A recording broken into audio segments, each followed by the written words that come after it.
sports as well. Now, here's your host, Tom. Good Wednesday morning. Welcome to Ocala Talks on a Wednesday. It's supposed to be an overcast, rainy Wednesday, leading up to a few days of rain, which will probably help the folks in the Panhandle with those wildfires that are burning out of control up in the Panhandle. But, you know, that's part of living in the dry. When the state gets dry and you got forest, that's part of it. Take a lesson, California. We're just dealing with it here. We're putting fires out. We're raking the leaves. That's what we're doing, California. Galen Unall from Life South joins us. He does every day, brought to you by the good folks at Palm Garden Health and Rehabilitation Center, Penn Flooring, and JustShip.net. Galen, good morning. Hey, what's going on, Tom? How are you? Well, I have to publicly say something. I have said it on the radio, and I will make it clear now.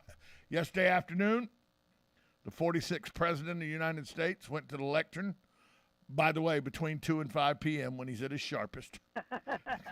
Let's point that out. It was, again, between 2 and 5 p.m. when he's his sharpest. Sure. And he pledged to quit buying oil from Russia, which the stock market did not like. It plummeted. It was on an 800-point roller coaster yesterday. But I have said publicly on this radio station that while I complained about gas prices, if there was a reason for the gas prices to be high other than the fact that, you know, he signed executive orders that started this increase, but if part of the reason for gas prices going higher was we quit buying oil from the madman that is trying to take over Europe, that I would gladly pay it. Well, here I'm to tell you, until, you know, we start buying it from Venezuela or something, some places just as harsh as Russia, I'll just be quiet and pay gas prices. Well, you know, it's interesting because the market will right itself. I mean, you know, driving around yesterday, I saw the gas up to like 428. 425 is the national average today. 425. Yeah, but today, same gas station, this morning is 419. And so I think you'll see that number come down because it just does. Because, you know, it is still a commodity. And people will start selling, you know, the oil that they own, the barrels that they own, the certificates they own, and the price will come down.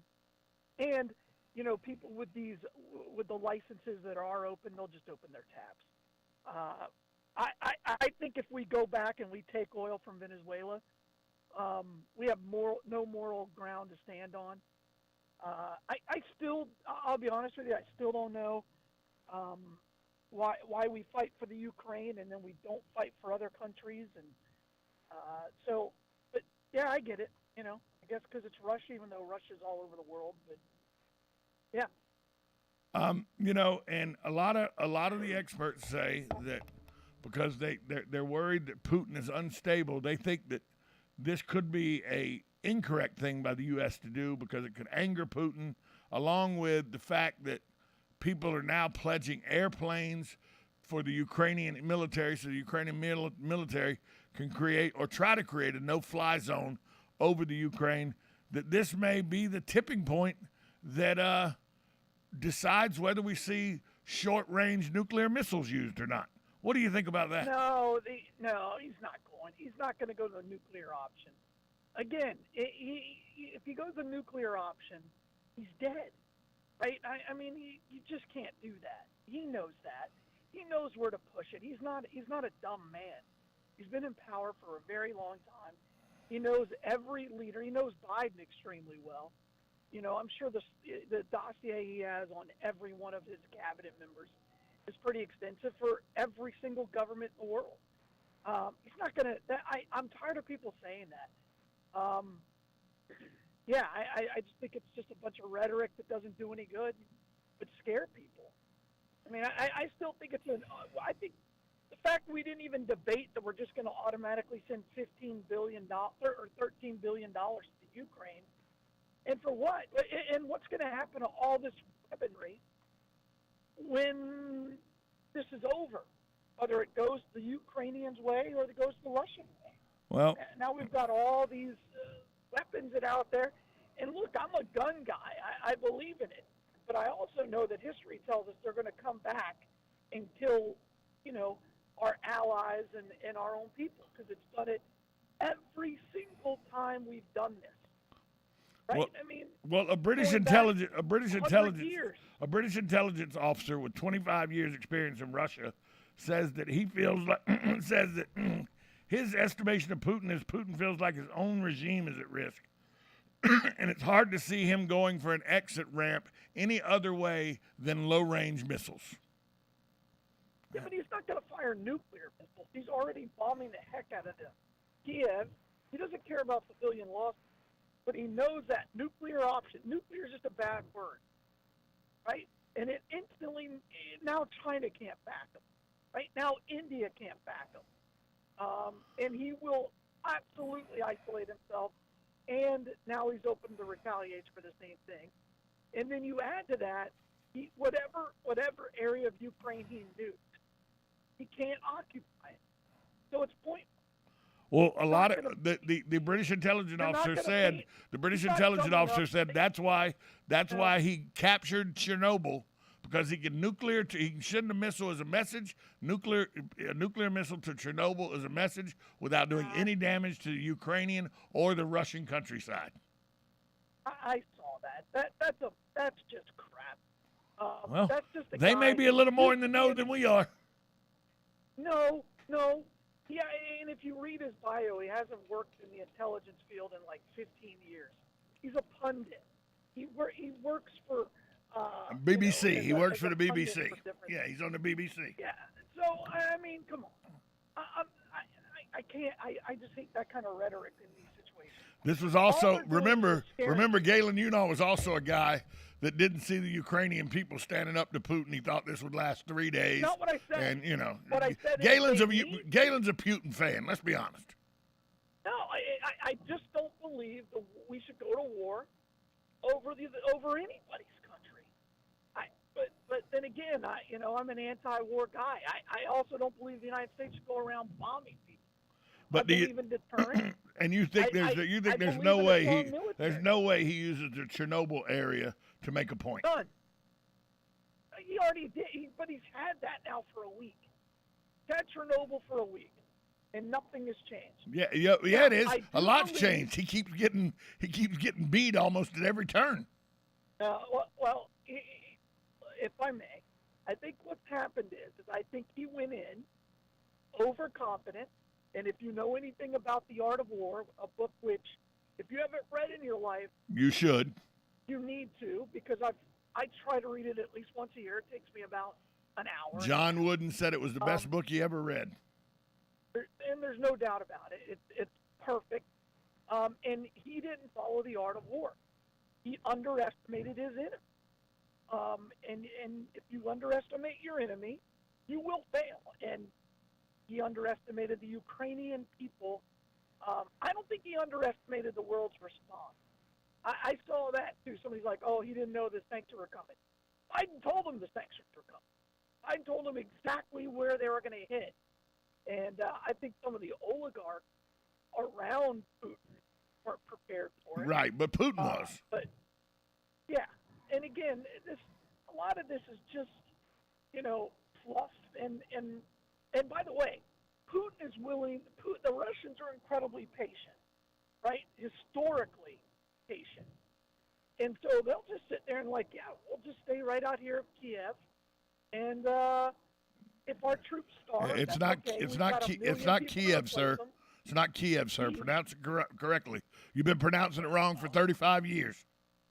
I know. So if they just surround Kiev and they own everything else, they're okay with that. If their troops starve, they don't care. And the Russian people are kind of like, I don't know what the heck's going on, but we like Putin. Well, not all the Russian people like Putin. Not all the Russian people like Putin. He's arrested over 300,000 people in protest in the last week and a half, 2 weeks. And what are happening to those 300,000? We don't know, because it's behind the Iron Curtain of Russia. Remember that? Remember I told you the comparisons with the madman from the 1930s? You just don't know what Putin's doing. He could be putting them all to death. We don't know. Well, good. Well, then that's one way to put down an uprising. It's not good that he's putting people to death that disagree with him. That's not good. No, I completely agree. So what do you want to do with Putin? Want to go in there and We should have nail him? what Patton and MacArthur wanted to do. So, well, okay, all right. So you want to go back? What is it now? 70 years. Wasn't Harry S. And, if Truman had got out of the way, we wouldn't be having these problems. All right. So It'd be some other problem. Let me ask you this. Let me ask you this, because we could talk about it hypothetically all day long. So what do you want to do with Putin? I just want him to go back. I want him I want him to go back across the border and go back to his country. I want the same thing for Putin. I want the same thing for Putin that you guys did in 1991. You didn't go take Iraq. You didn't throw Saddam Hussein out of power. You just ran him out of Kuwait. And then again, that wasn't good enough for Dick Cheney, so we had to go ahead, start another world war. Well, yeah, the Dick Cheney, with Iraq too. Even though there's no saying that he threatened George Bush's dad. I know, believe me. Right. Again, okay. So what do you want to do with Putin? I want to do exactly what happened in Desert Storm: run him out of Ukraine. Okay, so you want to send.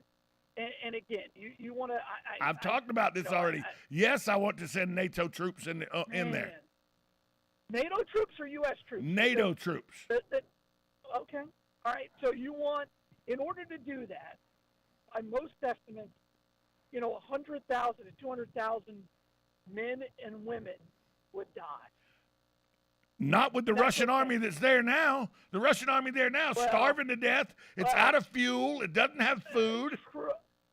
Trust me. The Russian army is a little bit bigger than Saddam's Republican Guard. Yeah, but it doesn't seem equipped very well because there was not good planning. They thought it was going to happen in a week or so. I think China stays out of this. I certainly do. Oh, okay. So if we send 250,000 troops. You're not sending 250,000. You decimate one of his flanks. He's back in Russia, licking his wounds and planning on when to be a madman again. Yeah, and if you. That's why they're vulnerable right now. They're vulnerable right now. Oh man. Okay. Do you know how long it takes to assemble 200,000 troops? Hey. Here's what you do. How about this? How about the Russian troops that are sitting there that are mired down in muck and are starving and everything and aren't advancing very well? How about we drone strike them with drones from Colorado? Then no troops get in there. We kill 60, 70,000 Russian troops, and then he's got to go back home anyway. Man, to you, this is just a video game. You don't care about the loss of life. I don't care about it. He doesn't care about the loss of life. Why should we? Why should the world care about the loss of life if Putin doesn't? You see, that's my whole mentality in Vietnam. That was my mentality in Vietnam. You know the reason we lost Vietnam? Because we would ask where the Viet Cong were, and people go, we don't know. Okay, thanks. The Viet Cong would ask where Charlie was. We don't know. Shoot him in the temple. Ask the next guy. We don't know. Shoot him in the temple. Ask the third guy. Third guy say, second hut on the left. Well, I don't want to get bogged down with another one of your sidebars about Vietnam. There's a lot of reasons why we lost Vietnam. I don't think we never learn from people who do things to us that we don't win. Here's what we know. If we're going to, in your eyes, fight fire with fire, if we're going to do the same tactics as our enemy, that doesn't make us any better than our enemy. This isn't about being better than the enemy. This is about getting an invading army out. That's what this is about. Period. No, it's not. And if you got to use tactics that are underhanded, so be it. All fair in love and war. All fair in love and war. That's actually proven not to be true. That's why we have the Geneva Convention. The Geneva Convention's overrated too. So we know, and by the way, the United States military has the most precise military on the planet that's ever existed. Hey, hold that thought. Hold that thought. If we drone strike, now we're killing civilians, and that's not okay. No, Russian troops out in the open. Kill them all. We'll be right back after this timeout. You're listening to Ocala Talks on 1370 AM, 96.3 FM, WOCA, The Source. Are you or your loved one being released from a hospital and wondering how you'll manage? Inform your physician that you want to go to Palm Garden of Ocala at 2700 Southwest 34th Street for your rehabilitation. Palm Garden provides pain management, post-discharge follow-up, diabetic care, psychosocial support, and so much more. Plus, they even offer outpatient rehab. This award-winning care facility has a team of licensed professionals dedicated to enhancing your independence. Call 352-854-6262 today. Are you wasting time boxing up packages and going to the post office or the UPS store? Are you tired of not knowing what you'll pay when you get there? Just Ship offers pickup service and flat rate packaging and postage rates, which takes the guesswork out of shipping while saving you time and money. So quit wasting valuable time and money. Call or text Just Ship at 352-234-3840. That's 352-234-3840. Just Shipped. Hi, this is JP from Penn Flooring here in Ocala. I would like to invite you to come in and visit our spacious showroom where we have solutions for every style and budget. From wall-to-wall carpet to hardwood floors and tiles, we have an unsurpassed selection of flooring. At Penn Flooring, we've provided quality customer service with a family touch for over 25 years. Visit our website at pennflooring.com or come by our showroom, 1201 Southwest 17th Street, just over the bridge. Penn Flooring, quality customer service with a family touch. Hi, I'm Ryan Chamberlain, and I'm the CEO and co-founder of TPN. TPN is the new alternative to Facebook for those that are tired of being censored, the lack of free speech in our great country, and are looking to share your ideas, passions, dreams, and opinions on a platform that's filled with folks just like you. If you're looking to network and build relationships with those that value faith, family, free enterprise, and free speech, then TPN is your solution. TPN is where all voices are heard and where you can fight back against big tech. Go to www.gettpn.net/radio to download the app now. That's gettpn.net/radio. Now you've done it. Have you lost your mind? He's back. And you're listening again. A legend in his own mind. Don't believe me? Just ask him. Here's Tom Schmitz live on WOCA. The Source. Welcome back to Ocala Talks. I'm your host, Tom Schmitz, coming to you from the studios of WOCA Radio, located just off the runway at the Ocala International Airport. Galen Unoff from Life South joins us thanks to the good folks at JustShip.net, Penn Flooring, Palm Garden Health and Rehabilitation Center. Galen, I saw this overnight, and I thought, well, speaking of poor planning, I think the Russians planned poor. This was poorly planned. The Polish government announced that they're giving their MiG-28s to the Ukraine so they can create or try to create a no-fly zone, a no-fly zone over the Ukraine. And they said they're doing it because the U.S. has agreed to give them brand new U.S. planes to Poland to replace the MiG-28s.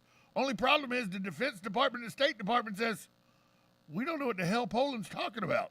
We hadn't agreed to give Poland anything. That may be bad planning on Poland's part.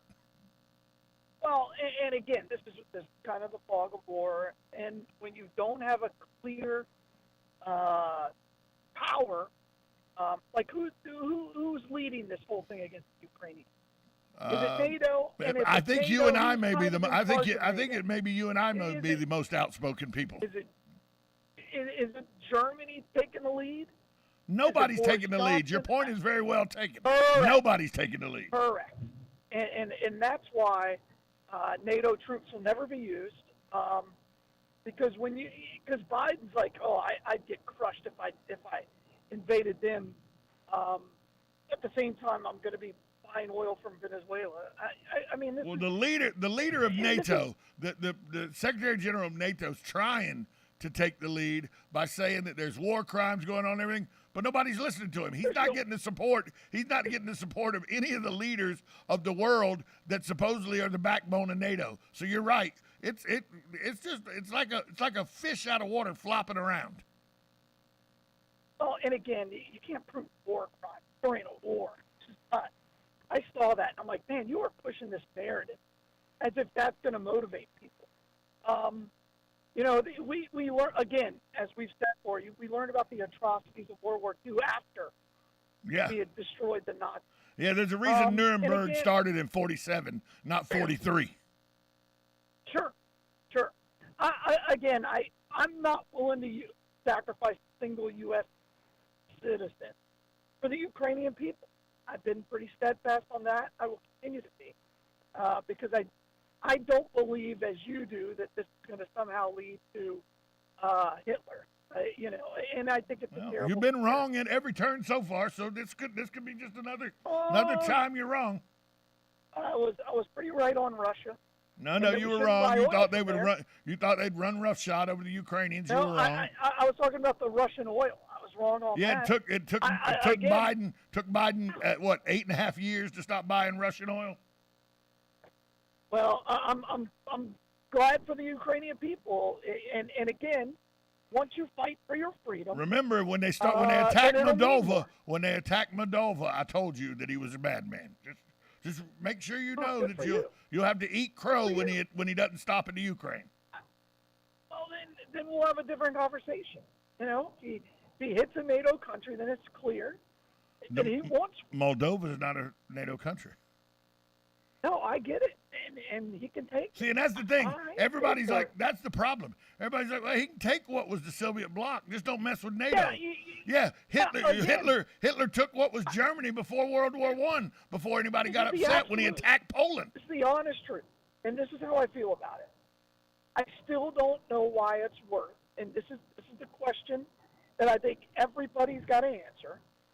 To me, and to my value system, it's not worth a single American citizen or soldier to lose their life for their country. They got to fight for themselves. Well, that was the attitude we had in 1930. That was the attitude we had in 1939. I understand it. Correct. Yeah. So. We had it up until December 7th. Yeah. Right? We've talked about this many times. And it almost was too late then. And again, we had this. And I don't think for a second. This is how our country reacts. I don't think for a second that the less than 40-somethings in this country have the ability to react the same way the less than 40-somethings did when the Pearl Harbor got attacked. I think you're completely wrong on that. No, and I know a lot of kids that you want drafted immediately to go and fight for the Ukrainian people. I know a lot of them. And that's partly why I think that I'm so against sending troops. Yeah, because the children of today, the 18, 19, 20-year-olds, have no backbone. I get it. That's absolutely not true. So is it all children or some children? No, the American youth have no backbone. None. I get it. You don't know. I don't know. You don't know the American youth. If they had backbone, If they had backbone, If they had backbone, they'd stand up to each other, tell the idiots to pull their pants up. They wouldn't let bullying happen the way it happens. If they had backbones, they'd be stronger. They're a bunch of little wimps. Let's be honest. You even said that when you were growing up, you were a bully. You've said that on this show. Oh, I was a big bully. You're a bully. Okay, so you had no back. Right? I had zero backbone as a bully. As a bully, I had zero backbone as a bully. Zero. Okay. So then, I'll be the first to tell you that I was a weak-minded child until I was well into my 20s. I'll be the first one to tell you that. Okay. So it's not. So what you're saying is these 18, 19-year-olds and 20-year-olds. No, I was the exception, not the rule then. Now they've been coddled. They've been soft. I mean, you know as well as I do, they're soft. No, I don't know that. Hey, if you look, we got to take a break. I know we got to take a break. But if you look at what these 20-year-olds have been through in their life, soft. All right, whatever. Soft. I have children, so it's hard to argue with this. We'll be back after this timeout. They've not been through wars. We'll be back after this timeout. 1370 AM, 96.3 FM, WOCA, The Source. From the Ocala International Airport, this is WOCA AM, W242CA FM, Ocala, 1370 AM, 96.3 FM, The Source. USA Radio News with Lance Pry. Congressional leaders